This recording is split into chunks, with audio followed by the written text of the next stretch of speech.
Estamos otra vez con ustedes. ¿Cómo han estado? ¿Cómo está el tiempo allá? Seguramente que han disfrutado de una adoración espectacular y esa apertura de cielos que es tan importante para poder recibir lo que el Señor quiere para nosotros. Vamos a orar y vamos a pedirle al Señor que nos ayude en esta etapa con la que estamos esta vez empezando. Pedirle que Él pueda guiarnos como lo hizo anteriormente y pueda llevarnos al lugar de su propósito, razón por la cual estamos aquí. Vamos a orar, por favor, todos ahí. Señor, te damos gracias en este día por permitir tú, Dios, esta conexión y este tiempo de comunión con los hermanos. Señor, soltamos palabras de bendición para Venezuela y declaramos que tu amor, tu guía, tu paz está sobre todos nosotros. Queremos descansar en tus propósitos, en tu dirección y en todo lo que tú tienes para con tu iglesia, con cada uno de tus hijos, con cada ciudad, Señor. Te encomendamos, Señor, este tiempo y declaramos que la palabra viene para cada persona, trayendo dirección, dando orientación y toma de decisiones correctas, entendiendo, Señor, que somos hechos para cumplir tu propósito. Padre, en el nombre de Jesús, reconocemos que más allá de lo que podemos ver o que podemos entender, tú estás reinando, Señor. Y es nuestro anhelo y nuestro deseo poder ser instrumentos útiles en tu propósito, acelerar tus tiempos, hacer que tu buena voluntad y tus caminos se acerquen a nuestro país, a nuestras ciudades, Señor. Te damos gracias a ti, amado. Gracias por este tiempo que tú has preparado para nosotros y gracias porque nos permites, Señor, entrar a entender, Padre, cosas que a veces simplemente por la vida que llevamos, por lo agitado en nuestro caminar, perdemos de vista, Señor.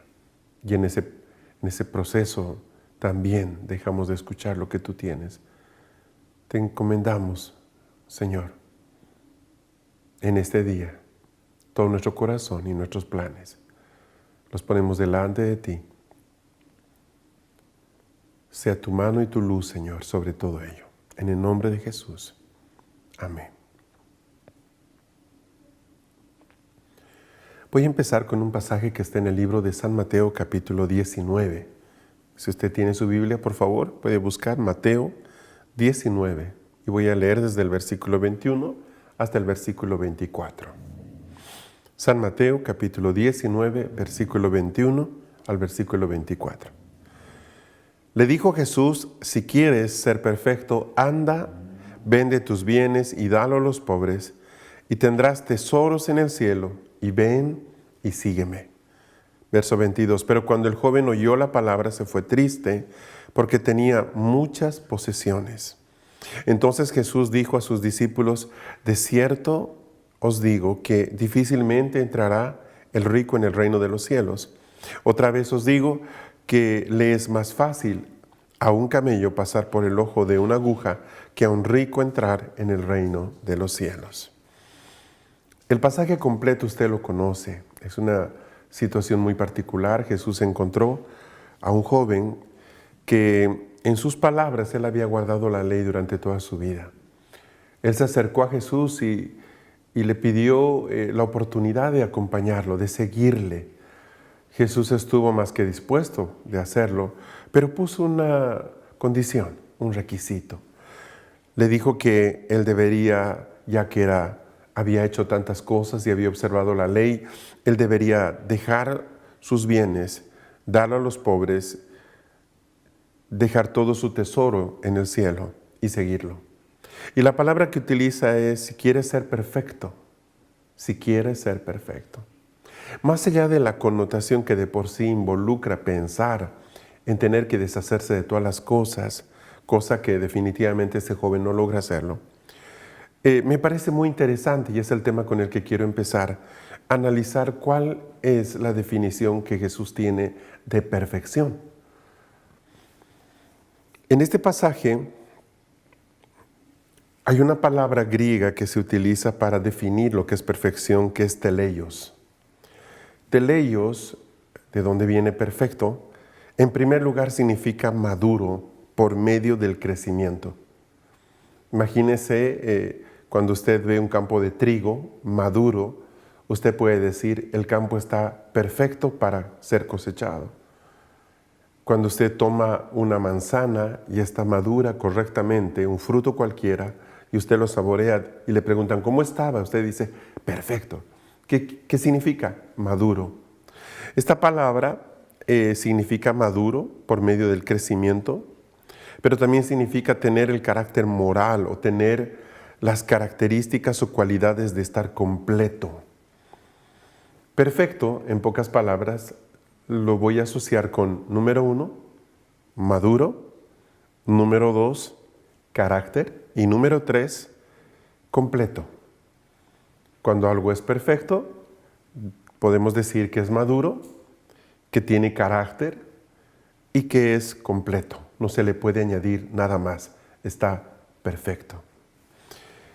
Este joven que aparece en este escenario dice que había guardado la ley desde su juventud, de tal manera que cuando Jesús habla con él, le dice, si quieres ser perfecto, imagínese, si quieres ser completo, si quieres estar maduro, haz esto más. Ahora, yo puedo encontrar en la palabra que es la intención de Dios que nosotros alcancemos cierto nivel. Pero ¿cuál es el nivel de una persona que Dios aprueba? La persona que da todo lo que tiene, la persona que expresa un carácter de amor, de renuncia constantemente. ¿Cuál es la medida? En el libro de Efesios, en el capítulo 4, está la definición que Dios pone respecto a este tema tan importante. Por favor, si usted puede acompañarme a Efesios capítulo 4, versículo 11. Efesios 4, 11. Hace varios años, ya por lo menos podemos contar cerca de 30 años, Dios empezó a restaurar el ministerio apostólico. Si bien siempre existió, no siempre estuvo funcional, no siempre estuvo vigente. Podemos afirmar que fácilmente estos últimos 20 años han sido extraordinarios al mirar la manera en que Dios ha desarrollado el ministerio apostólico, pero también esto ha provocado que la Iglesia paulatinamente, en gran medida, no siempre entienda lo que significa el ministerio apostólico. Igual cosa pasó con el ministerio profético un poco antes. ¿Por qué Dios ha permitido que en este tiempo, en esta generación, estos ministerios que estaban tan olvidados a mediados del siglo pasado, hoy día estén tan vigentes y se hayan puesto en la mente y en la boca de tanta gente? Pues tiene que ver con el hecho de que Dios está acelerando los tiempos para poder lograr un objetivo que Él siempre ha tenido, y es manifestar su reino con libertad. En el libro de Efesios capítulo 4, dice en el versículo 11, y leo, y Él dio a algunos el ser apóstoles, a otros profetas, a otros evangelistas, a otros pastores y maestros. Versículo 12, a fin de capacitar a los santos para la obra del ministerio, para la edificación del cuerpo de Cristo, hasta que todos, diga conmigo todos, hasta que todos lleguemos a la unidad de la fe y del conocimiento pleno del Hijo de Dios, a la condición de un hombre maduro, a la medida de la estatura de la plenitud de Cristo. Aquí aparecen precisamente las palabras a las que yo hice mención en el pasaje anterior. En primer lugar, dice de que Dios ha establecido el ministerio quíntuple, esto es, apóstoles, profetas, evangelistas, pastores y maestros, para capacitar a los santos para la obra del ministerio. ¿Qué quiere decir esto? Que quienes tienen que hacer la obra del ministerio no son estos ministros, sino todos los santos. Pero como no saben hacerlo, estos ministerios equipan a los santos para que ellos sean los que edifican el cuerpo de Cristo. Versículo 12. Y luego el Señor explica cuál es su definición precisamente de perfección. Dice en el versículo 13, hasta que todos lleguemos a la unidad de la fe y del conocimiento pleno del Hijo de Dios, a la condición de un hombre maduro, a la medida de la estatura de la plenitud de Cristo. El estándar la medida que Dios tiene para comparar nuestro nivel es Cristo. Yo no sé si usted recuerda esas escenas cuando éramos niños y teníamos hermanos, esa escena en la que queríamos saber cuánto habíamos crecido. Y muchas veces le pedíamos a mamá que diga quién era más grande de los hermanos. En mi caso era muy fácil, éramos dos y yo siempre era el más grande, pero cuando son más hermanos la cosa es más complicada, porque no todos crecen igual. Por alguna razón, algunos de los hermanos pueden crecer menos que el otro, pero el proceso de medir era simplemente comparar a uno con la espalda del otro y ver quién había alcanzado un poco más de estatura de los dos. Otros mecanismos eran dibujar en una pared la medida y luego de un tiempo volver a poner a la persona y medir otra vez y ver cuánto se había alcanzado. Ahora, este proceso casi infantil, tan inocente, en el fondo es un poco lo que Dios espera de nosotros. O sea, desde el día que vinimos a conocerlo, el día en que Él nos alcanzó, nuestra vida definitivamente no ha debido ser la misma. Pero ¿cómo podemos saber si nuestra vida está evolucionando, está creciendo, está avanzando? En este pasaje se mencionan varias características que no tienen que ver necesariamente con cuánto es nuestra antigüedad en la iglesia o cuántas reuniones no faltamos o estamos presentes. Tiene que ver con una cantidad de elementos que son fácilmente mensurables. En primer lugar aparece el concepto del conocimiento del Hijo de Dios. ¿Qué quiere decir? Nosotros estamos llamados por Dios a conocer al Hijo. Es posible que no tengamos una imagen clara del Padre porque al Padre nadie le ve o nadie le ha visto, solo el Hijo unigénito le ha visto. Es probable que no podamos definir o describir al Espíritu Santo porque al ser Espíritu es como el viento. Pero si hay alguien que podemos describir y podemos reconocer y podemos identificar por cuanto tiene forma de hombre, es a Cristo. Cristo dejó un modelo, una impronta, una manera de reconocer sus huellas y sus pasos gradual, de tal manera que nosotros no caigamos en suposiciones o en engaños o en apreciaciones personales. No se trata de simplemente cómo cantamos o cómo escuchamos los sermones o cuán bien explicamos. Se trata de que, en primer lugar, estemos alcanzando niveles de conocimiento pleno. ¿Qué significa conocimiento pleno? Completo. Significa que nosotros podamos saber que sabemos que lo que conocemos de Jesús es lo que Dios quiso manifestar. En pocas palabras, al pasar los años, de lo que se trata es de conocer al Hijo. Porque el Hijo fue dado a la iglesia para que lo podamos conocer, reconocer, entender y seguir sus pasos. Él es nuestro modelo. Él es nuestro modelo. Entonces yo puedo encarar una vida en la que mi desafío es conocerlo cada vez más. No todos hemos empezado por esa senda. En muchos casos hay muchísima distracción. Conocer al Hijo tiene que ver con conocer cómo piensa, qué es lo que él anhela, qué hay en su corazón.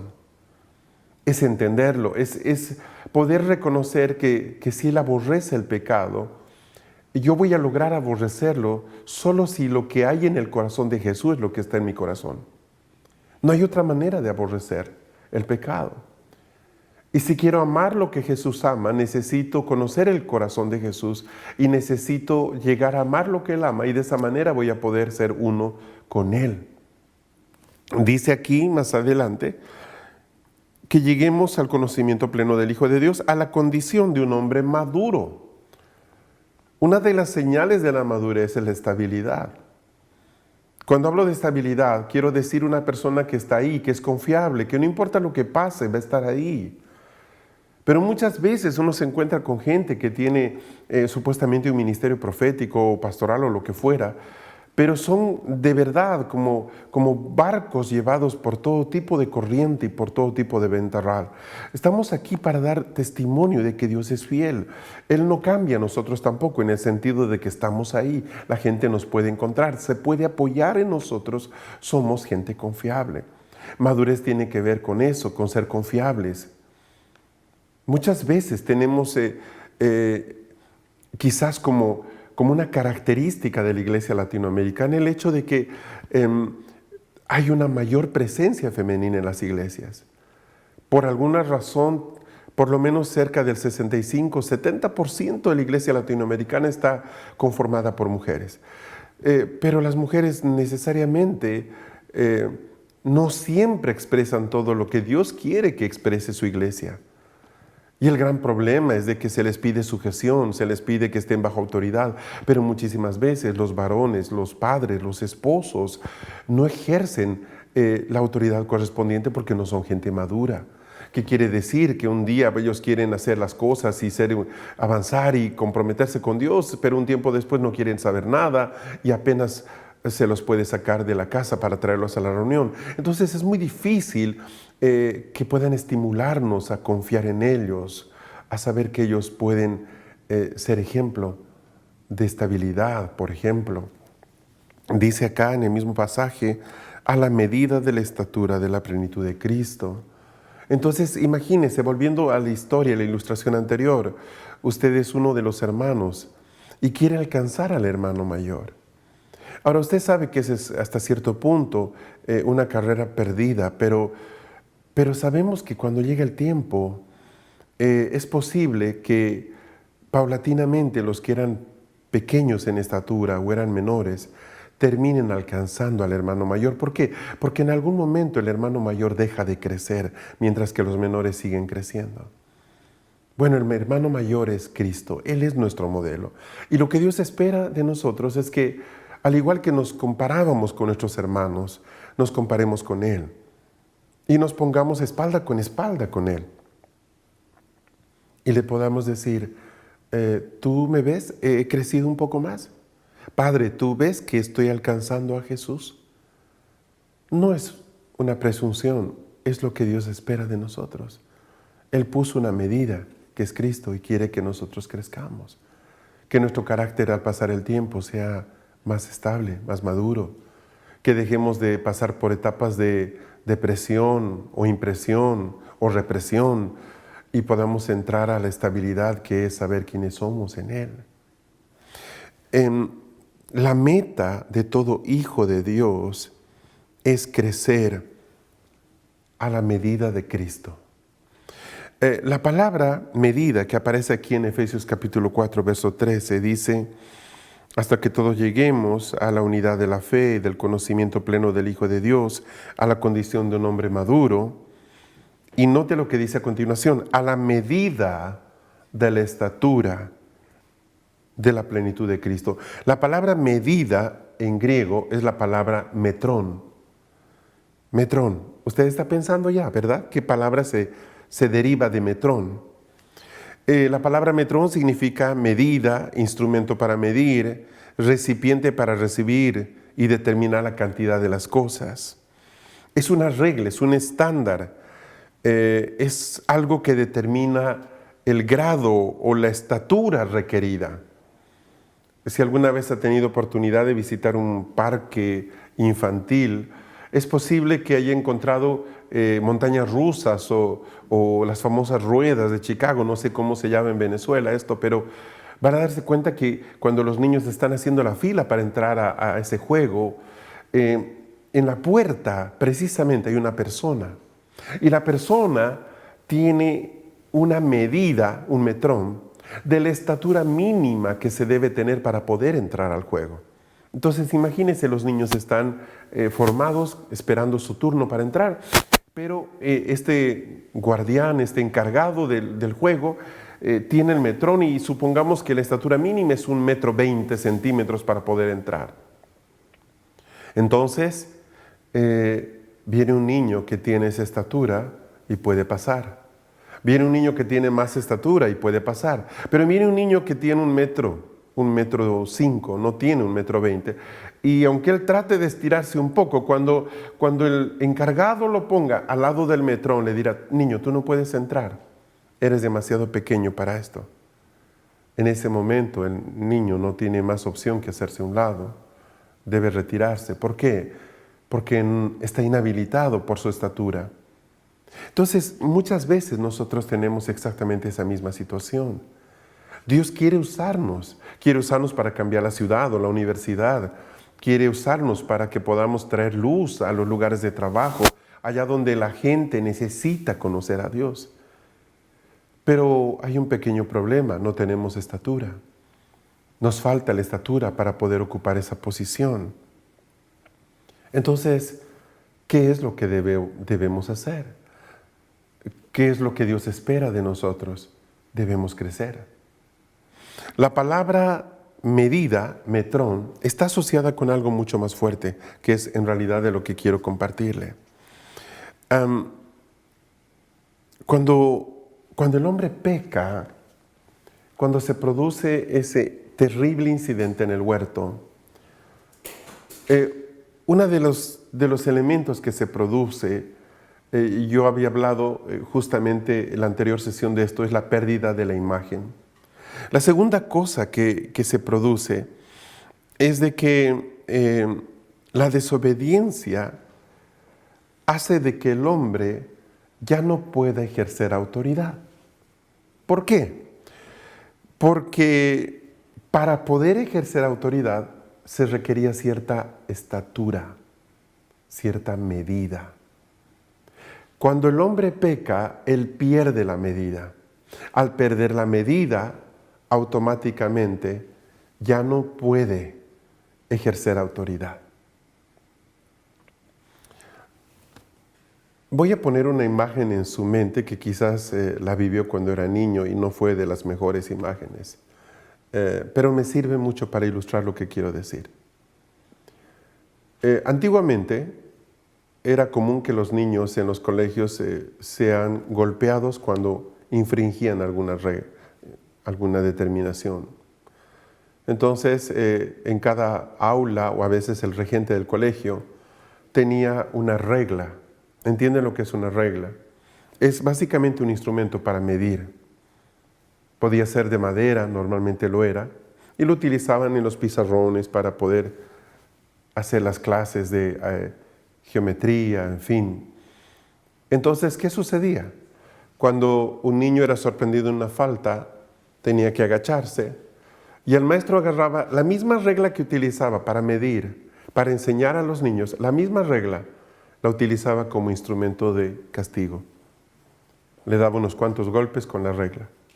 Ahora, transmito esa imagen para proyectar lo que de verdad es importante. La situación de la iglesia en Venezuela es la causa real por la que Venezuela está en la situación en la que está.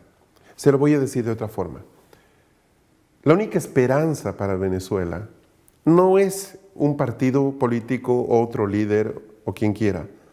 La esperanza para ese país, como para cualquier país de la tierra, es que la iglesia ocupe la posición que Dios le llamó a ocupar. Dios está esperando que su iglesia tenga la estatura para poder gobernar. Nuestro problema no es el gobierno. No es que no hay dólares, no es el partido político. El problema de Venezuela es básicamente la condición de la iglesia. Una iglesia que se ha corrompido, ha perdido la autoridad para poder ejercer precisamente orden, justicia e integridad. No tiene la fuerza, no tiene la estatura, no tiene la medida para poder traer luz, cambio, propósito. Y cuando la iglesia no ocupa esa posición, sencillamente las tinieblas operan libremente. En este momento encontramos esa realidad en Venezuela. Tinieblas tremendamente agresivas que están amedrentando a la población. La gente no sabe dónde refugiarse, dónde encontrar un poco de esperanza para toda la situación que se está viviendo. Y la muestra muy simple y más evidente que tenemos hoy día es la gran cantidad de venezolanos que están abandonando el país, están migrando a otros países porque sencillamente han perdido la expectativa de vida en su propio país. Qué terrible es darnos cuenta de que las miles de iglesias que hay en esa tierra no tienen la capacidad de poder frenar esto o cambiarlo. ¿De qué nos sirve un evangelio que habla de las cosas eternas, del tremendo poder de Dios, si no podemos dar esperanza a la gente, propósito, un sentido de vida, de país? ¿Qué puedo darle yo a mis hijos si la única esperanza que tengo delante, viable, es ver la manera de sacarlos del país? ¿De qué Dios les estoy hablando? ¿Cuál es el evangelio que tengo? ¿Dónde está el poder del que he predicado tantas veces, si el único camino que tengo es escapar? Es muy duro. ¿Qué es lo que necesitamos? Que esto cambie. Bueno, no va a cambiar si la iglesia no cambia. Estoy queriendo decirle de que esto puede durar otros 20 años o los que tengan que durar, porque sencillamente quien determina el tiempo no es Dios, es la iglesia. Dice la palabra que en tanto que el heredero es niño, aunque él es dueño de todo, en nada se diferencia del esclavo. ¿Y cuál es el papel del esclavo? Simplemente no puede gobernar. Él simplemente debe obedecer instrucciones. Venezuela necesita una iglesia que gobierne. Necesita que se levanten autoridades que de verdad tienen la estatura para poder decir basta a las tinieblas y traer orden y luz, seguridad, propósito, reconstrucción, restauración. Dios quiere hacerlo. No necesitamos orar porque Dios lo haga. Por favor, basta ya ese tiempo en el que nuestras oraciones eran para recordarle a Dios lo que debería hacer. Él quiere bendecir nuestro país. Quiere bendecir tu país. No necesitamos más campañas de oración donde empezamos a gritar desesperadamente que Él intervenga y que Él nos ayude. No necesitamos eso. Necesitamos una iglesia que crezca, que deje de predicar un evangelio barato, que deje de permitir la inmoralidad internamente, que sea drástica con las tinieblas, que pueda pararse frente a las tinieblas y decirles: ustedes no tienen nada conmigo. Necesitamos una iglesia que busque tener la imagen del Hijo otra vez, recuperar la imagen para poder recuperar la medida, para poder gobernar. Esa es la meta de Dios. Usted no le entrega la chequera a un niño de 6 años, así como no le entrega el vehículo a un niño que no tiene la edad ni la estatura para poder conducirlo. Dios no va a entregar la dirección de un país a una iglesia inmadura.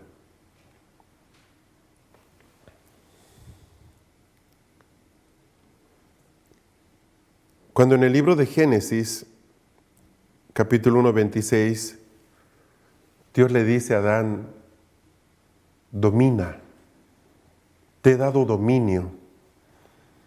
La palabra dominio, memshalá, en hebreo, memshalá, significa regla. ¿Escucha esa palabra? ¿Se acuerda de Metrón, Efesios?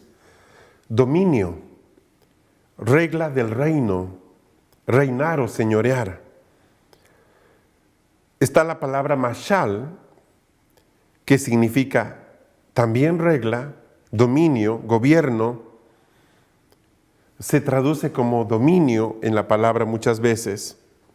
Todas estas palabras están asociadas precisamente al concepto que en el libro de Efesios se expresa.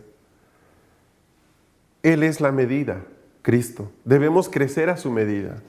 ¿Para qué? Para que a partir de tener esa estatura podamos ejercer autoridad. Con la pérdida del Edén y con la pérdida de de Adán en las tinieblas, también se perdió el concepto de gobierno. Lamentablemente eso se extravió porque automáticamente al momento de pecar Adán perdió la estatura para poder ejercer autoridad. Cuando Jesús aparece en la escena, Él trae la medida porque Él tiene la estatura.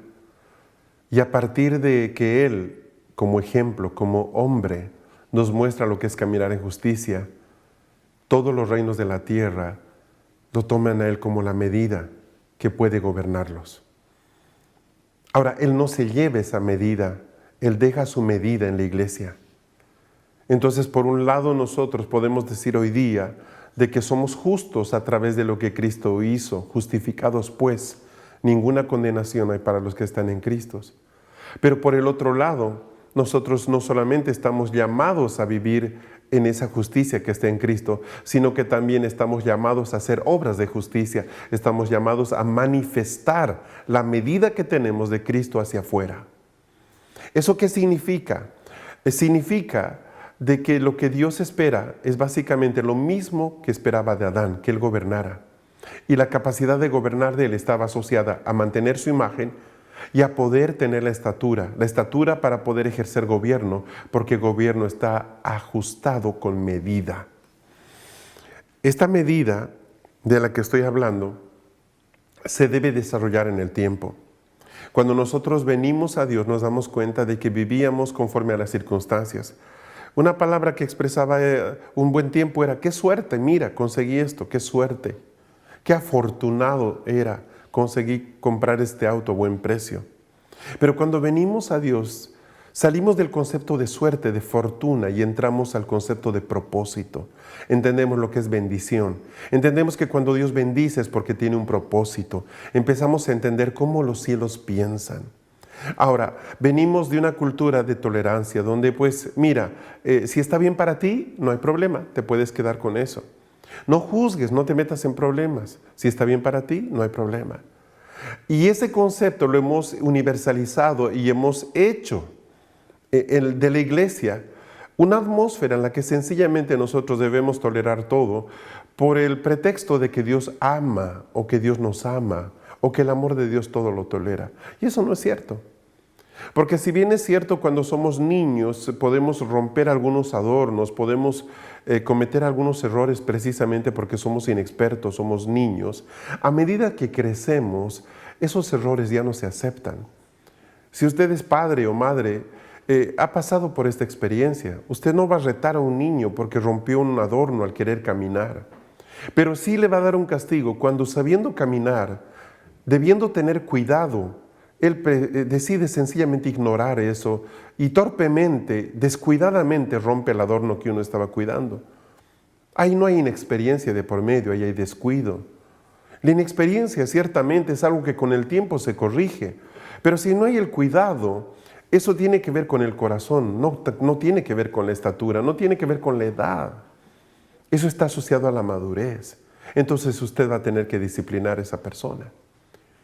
De la misma manera, cuando venimos a Dios, Dios nos tolera muchas cosas, nos responde fácilmente muchas cosas, pero a medida que vamos creciendo en Él, hay otro propósito que sale. Él quiere trabajar en nosotros en otras áreas. Cosas que nos toleraba cuando nos convertimos, no nos va a tolerar al pasar el tiempo. ¿Por qué? Porque Él espera otra cosa de nosotros. Se supone que la vida de Dios que está en nosotros está provocando cambios, está generando una nueva mentalidad, una nueva manera de trabajar. El enojo, el rencor, los celos, el temor, la inseguridad. O sea, no podemos estar constantemente resolviendo eso como hace años, como cuando vinimos a Dios.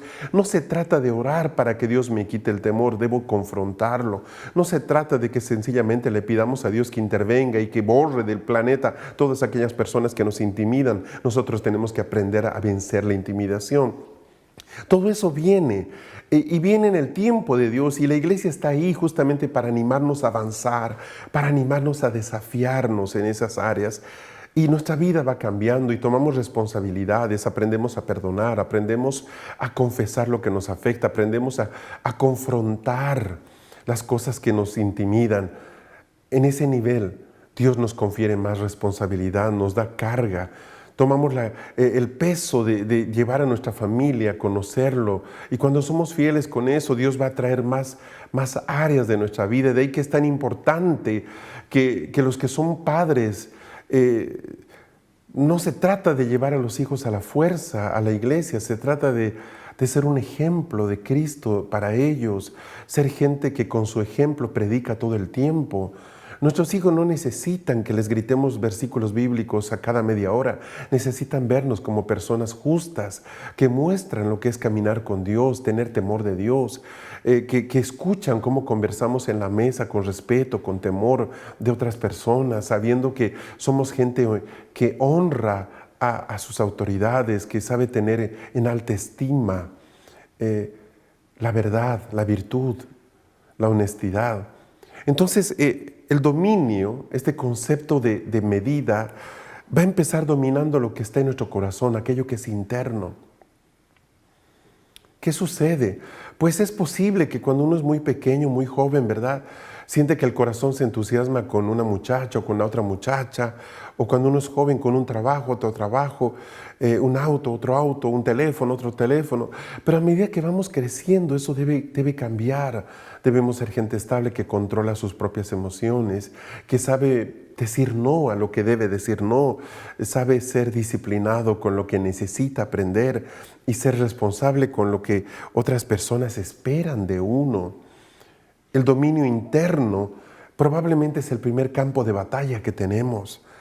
La sensación a veces de querer escapar, pero ¿cómo escapa uno de lo que tiene dentro? No puede escapar, tiene que confrontarlo tarde o temprano.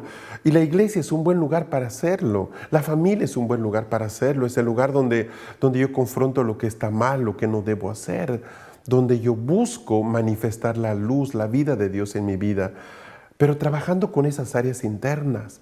El discipulado tiene que ver con eso, tiene que ver justamente con dominar lo interno, lo que está en mi corazón, lo que es personal, el orden, el respeto, la puntualidad, la honra, el saber que tengo que tener un propósito para hacer las cosas, la manera en que tomo decisiones, el entender que estoy en el mundo, pero no soy del mundo, el entender que tenemos una simiente diferente en nosotros. Cuando vamos ganando terrenos, vamos ganando batallas en esa área, empezamos al dominio externo. Dominar el exterior tiene que ver con crear ambientes correctos. Antes éramos víctimas de los ambientes. Entrábamos a un lugar y decíamos, pues no me gusta este lugar. ¿Y cuál era la respuesta? Era escapar del lugar. Listo, escapé del lugar. Pero a medida que crecemos, no podemos vivir escapando. Tenemos que crear ambientes.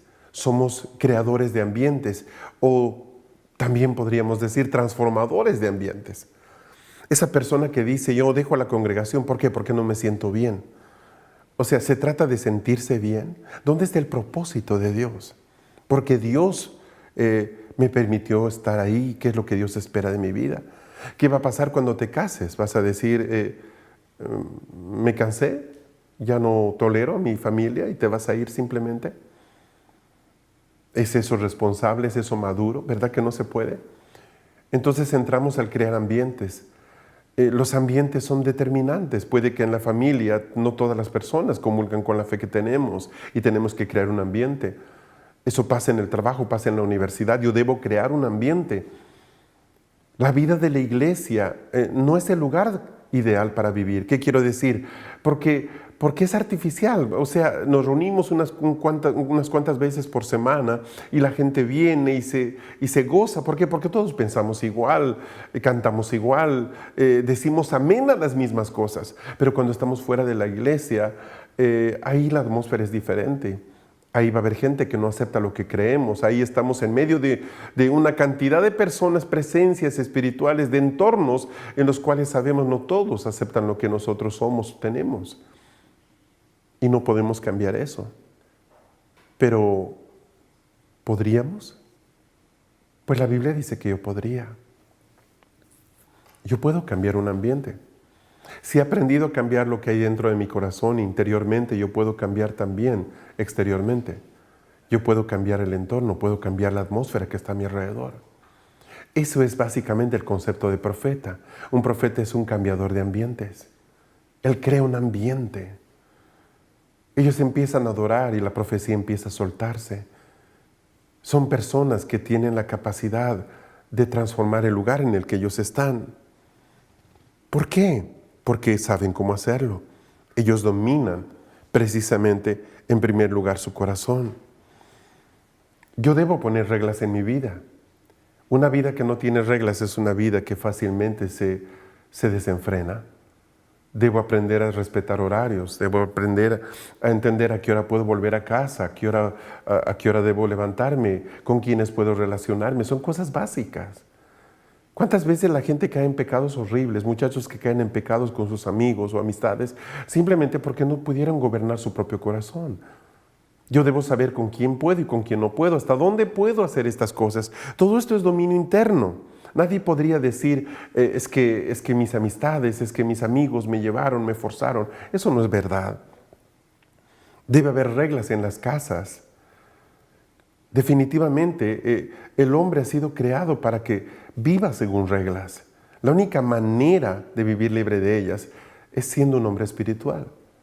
Y es justamente a donde debemos llegar. Pero no se forma eso de manera espontánea. En la casa tienen que haber reglas. ¿Y qué pasa cuando los padres no saben dónde están los hijos? ¿Qué pasa cuando ellos no saben quiénes son sus amistades? ¿Qué pasa cuando ellos no conocen lo que está pasando en su propio hogar? Obviamente que se pierde el control de la casa. Cuando no tengo yo el control, en realidad quien tiene el control son las tinieblas. Las reglas en el interior de una propia congregación. Una congregación es un lugar donde todos debemos aprender a vivir juntos. Y eso involucra algunas reglas. Las reglas nos ayudan a saber hasta dónde podemos hacer algunas cosas y dónde ya no podemos hacerlas. Un país tiene reglas, debemos respetarlas. ¿Cuál es el gran problema de la gente que no respeta las reglas de un país? Pues tampoco respeta las que hay en su corazón, ¿me entiende? Hay reglas en el trabajo. Hay una cantidad de personas que gracias a los teléfonos, por ejemplo, ya no son honestos con su trabajo. Están en chats, están navegando cuando son horas de trabajo. Eso es ilegal. No solo es ilegal, es inmoral. Porque nos están pagando por hacer un servicio y en ese tiempo estamos haciendo algo personal, por ejemplo. Entonces yo debo saber en qué momento puedo recibir un chat, en qué momento puedo contestar ese tipo de servicios, mensajería, en fin. Si estoy en un horario de trabajo, solo debería poder hacerlo con cosas que tienen que ver con el trabajo. ¿Se entiende? Son principios de justicia. Es básico. Dominar los ambientes tiene que ver también con dominar las reglas ambientales. Debo entender cómo opera el gobierno de los principios, cómo se generan situaciones, cómo se inicia algo. Yo no puedo cambiar algo sin cambiar exactamente cómo se detonó este problema. Establecer parámetros. Y si yo logro hacer estas dos cosas, esto es, dominar lo que está dentro de mí, dominar el ambiente exterior, lo inmediato, lo que viene es dominar atmósferas espirituales. Y eso es tremendo porque definitivamente cuando hablamos de cambiar el ambiente de un país, estamos hablando de cambiar lo que espiritualmente opera en un país. Y la iglesia puede hacerlo. La iglesia puede cambiar cualquier cosa en un país cuando la iglesia ha alcanzado la medida. La medida trae gobierno. Cuando la iglesia ha aprendido a gobernar por la estatura, por la experiencia, por la madurez. Cuando juzgó su propio corazón, sus limitaciones, su injusticia, puede gobernar y juzgar lo que está afuera. Y puede traer luz, puede traer un ambiente diferente. En el libro de Hebreos hay un texto que a mí me impresiona mucho y debo decirles la verdad, no lo llego a entender completamente. Es un pasaje que me impresiona mucho. Hebreos capítulo 12.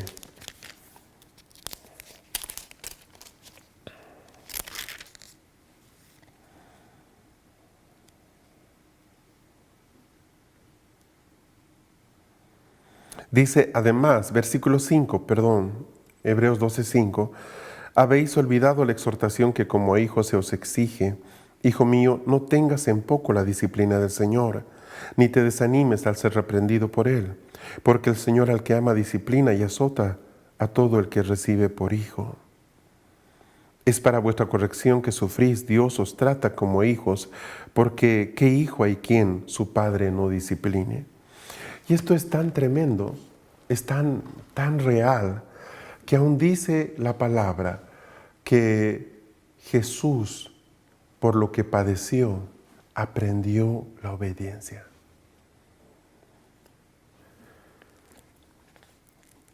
¿Cómo recupero la capacidad de dominio? Con disciplina. Eso es control interno. Pero también viene por el discipulado. Sí, correcto. Ese es el control externo. Y también tiene que ver con el hecho de aceptar la exhortación. Sí, tiene que ver con la confrontación. De hecho, esta convocatoria que tenemos hoy para Venezuela es una exhortación. Es una exhortación a la iglesia. No le estamos hablando a toda Venezuela, estamos hablando a la iglesia de Venezuela. Y le estamos diciendo, es importante que maduren, que alcancen la medida para poder gobernar, porque la única esperanza que esa nación tiene es la iglesia. En el libro de Segunda de Pedro, en el capítulo 1, hay un pasaje más que quiero compartir con ustedes. Segunda de Pedro, capítulo 1,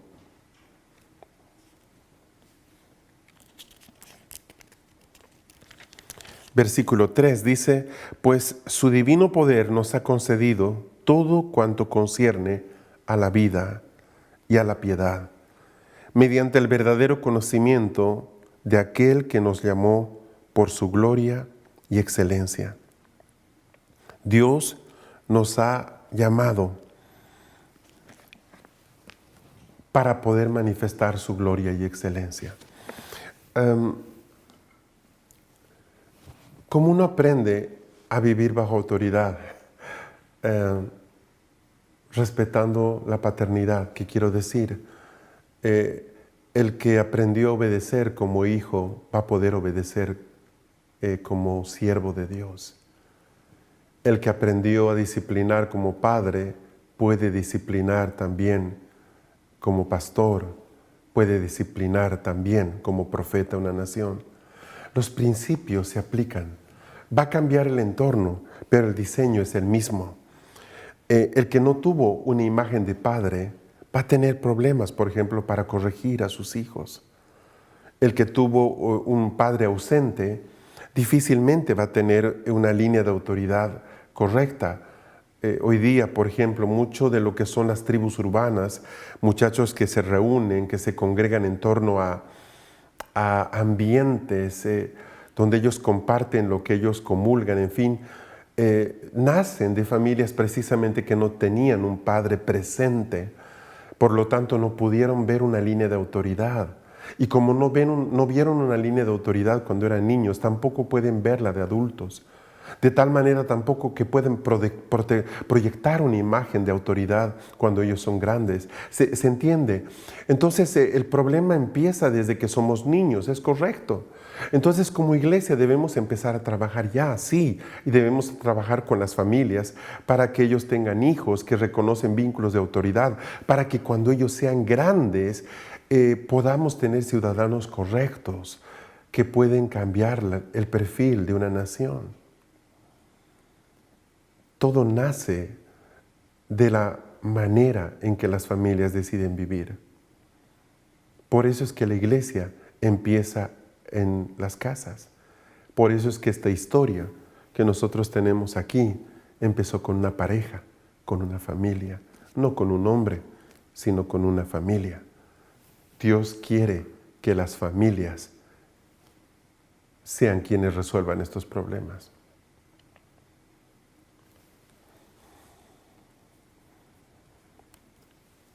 ¿Cómo hacemos entonces? ¿Qué es lo primero que deberíamos hacer? Bueno, número 1, debemos crecer. Y eso tiene que ver esencialmente con aceptar las tareas que Dios nos delegue a hacer, sin relegarlas, sin derivarlas, hacerlas nosotros mismos. Número 2, tiene que ver con empezar a dominar esas áreas internas de nuestra vida, poner límites, saber decir no cuando debo decir no, asumir compromisos que puedo cumplir. Número 3, empezar a cambiar atmósferas, empezar a cambiar el ambiente de la casa, luego de la iglesia, luego de la ciudad. Es posible. Y ahí entran muchísimas herramientas que Dios nos ha dado, como salmistas, como profetas, como intercesores. Podemos hacerlo. Ya basta de ese diseño en el que veíamos tremendos intercesores, muy poderosos para orar, pero con vidas destruidas, con hijos en el mundo. O sea, si empezamos correctamente, si podemos tener familias sanas, vamos a tener iglesias sanas. Y si podemos ser profetas que manejan a sus hijos en orden, en respeto, en honra, también vamos a ser profetas que saben poner un límite a las tinieblas y pueden pastorear y ofrecer paternidad a una ciudad. Tiene que ver con el hecho de limpiarnos de la inmundicia y de la corrupción, de las contrataciones que como iglesia hemos cometido. Basta ya de seguir aceptando favores del gobierno, ofrecer esos ofrecimientos de dinero a cambio de votos, esos ofrecimientos de ayuda para tener un templo. Nosotros no necesitamos de un gobierno. La iglesia está en este planeta hace muchísimos cientos de años. Los reyes han surgido y han caído. Los presidentes han venido y se han ido. La iglesia sigue aquí. No necesita la iglesia de las autoridades. Las autoridades necesitan de la iglesia. Cuando nosotros miramos esto al revés, automáticamente perdemos la capacidad de gobernar. Es el momento de devolver aquello que hemos tomado, que Dios nunca quiso darnos. Si hemos recibido dinero, si hemos aceptado condiciones de apoyo, es el momento de cambiarnos esas túnicas de corrupción. ¿Por qué? Porque el apoyo que nosotros pudiéramos dar como iglesia no está condicionado a nada. Nosotros vamos a apoyar a quienes Dios nos diga apoyar a cambio de nada, porque lo que nosotros queremos recibir, si se habla de intercambio, la única cosa que queremos recibir es la aprobación del cielo. No necesitamos otra cosa más que el cielo diciendo, eres mi hijo, en ti me complazco. Entonces necesitamos como iglesia pedir perdón porque hemos cruzado varios límites. La tolerancia al pecado, la tolerancia de nuestros líderes, la manera en que hemos diluido el mensaje, la manera en que hemos juzgado los problemas. Y a partir de eso, empezar a mirar que la medida que estuvo marcada por Dios desde el principio, antes de entrar a este juego que se llama cambiar la ciudad. Esa medida que estuvo ahí, sigue ahí. Cristo es nuestra medida. Y el esfuerzo, al igual que ese niño que quiere disfrutar del juego, se resume en esto. Quiero crecer para poder entrar. Pues toca crecer. Y si los pastores de esta generación ya no pueden crecer, Dios levantará a los niños y a los jóvenes que anhelan crecer para poder tomar esa estatura y entrar y cambiar lo que pueden cambiar. Dios cree en una iglesia que es hecha a imagen y a estatura de su Hijo. No hay otra forma. Ese es el diseño. Si no vamos a cumplir eso, ya no hay esperanza para nuestras ciudades. Porque Dios no tiene un plan B. Tiene un solo plan, y es que su iglesia cambie las cosas. Venezolanos, ustedes son gente tremenda. Tierra de libertadores, de gente que cree y cree en serio. Yo les desafío a dar pasos y a recuperar esa posición sacerdotal, real, y colocarse en el perfil correcto y empezar a juzgar lo que está dentro, que está mal, y hacer la respuesta que Dios espera que seamos para Venezuela y para otros países. Estamos mirando y orando por ustedes. Sabemos que la tarea es difícil, pero sabemos quién es Él. Confiamos mucho en Él y confiamos en ustedes. Tómense un tiempo, ahora, antes de terminar, para poder acercarse al Señor y darse cuenta de qué cosas toleraron como familias, qué niveles de desorden han permitido que entren a sus vidas, como personas, qué cosas hemos tolerado como iglesia que nunca deberíamos haberlas tolerado, y que nos postremos delante del Señor. Y es el momento de llorar, de pedir misericordia. Es el momento de humillarnos, de reconocer que no fuimos fieles. Entre la puerta y el altar. Y cuando sepamos que Dios tomó esa culpa, podamos alabarle y hacer el compromiso de ser una iglesia determinada a cumplir plenamente la voluntad de Dios. Y créanme, no se trata de que seamos millones, se trata de que seamos un puñado de gente que le crea a Dios. Y los cielos obedecerán lo que nosotros determinemos hacer. Que Dios les dé la sabiduría, la valentía y la gracia para hacer la respuesta para Venezuela que hoy día la tierra está pidiendo. Los amamos. Paz, paz del Rey.